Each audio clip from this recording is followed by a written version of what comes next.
الرحيم، والصلاة والسلام على أشرف الأنبياء والمرسلين سيدنا محمد صلى الله عليه وسلم، وبعد. صباح جميل مشرق بالأمل مع خيوط الصباح الأولى، وخير ما نبدأ به إذاعتنا آيات من الذكر الحكيم تتلوها علينا الطالبة حفصة. لله الرحمن الرحيم، لله ما في السماوات وما في الأرض، إن تبدوا ما في أنفسكم أو تخفوه يحاسبكم به الله، فيغفر لمن يشاء ويعذب من يشاء، والله على كل شيء قدير. آمن الرسول بما أنزل إليه من ربه والمؤمنون، كل آمن بالله وملائكته وكتبه ورسله لا نفرق بين أحد من رسله، وقالوا سمعنا وأطعنا غفرانك ربنا وإليك المصير. لا يكلف الله نفسا إلا وسعها، لها ما كسبت وعليها ما اكتسبت. ربنا لا تؤاخذنا إن نسينا أو أخطأنا، ربنا ولا تحمل علينا إصرا كما حملته على الذين من قبلنا، ربنا ولا تحملنا ما لا طاقة لنا به، واعف عنا واغفر لنا وارحمنا، أنت مولانا فانصرنا على القوم الكافرين. صدق الله. ادعوني أستجب لكم. ومع الدعاء الطالبة نور. اللهم أنت ربي لا إله إلا أنت، خلقتني وأنا عبدك، وأنا على عهدك ووعدك ما استطعت، أبوء لك بنعمتك علي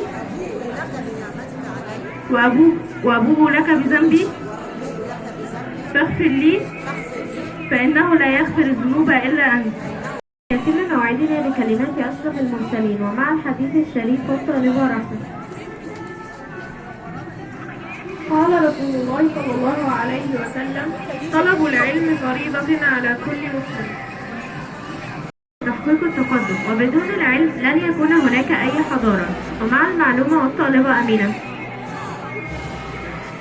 يجب على الإنسان أن يسعى في طلب العلم مهما كلفه الأمر ذلك، فكما يقولون دوما: اركب العلم من المهد إلى اللحد، ولهذا يجب إلا يتوقف الإنسان. ومع كلمة الأستاذ رحيم.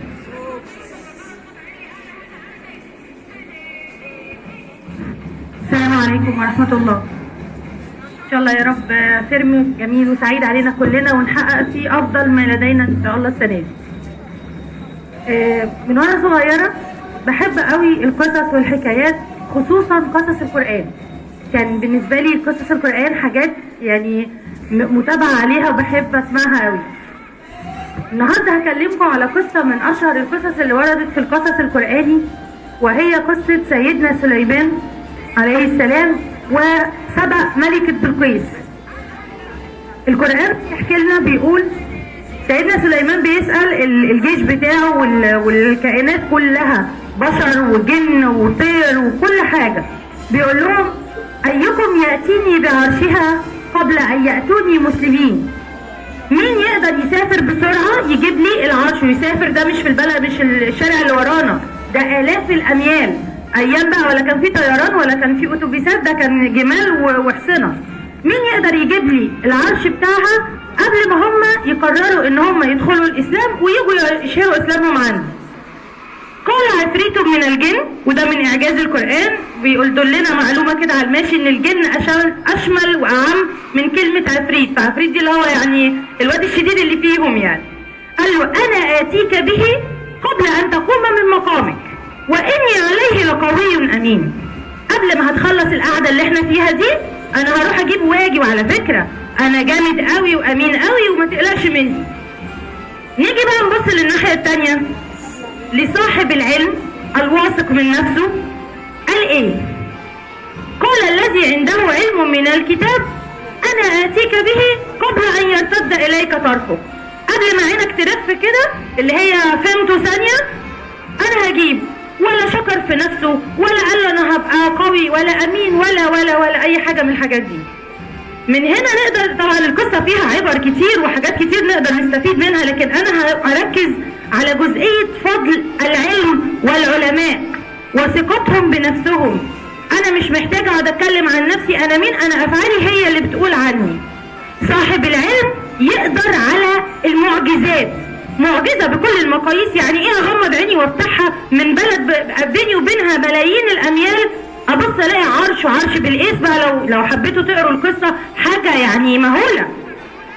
العلم يقدر يحقق المعجزات، العلم بيدينا ثقة بالنفس، العلم بيرفع قدرنا قدام نفسنا.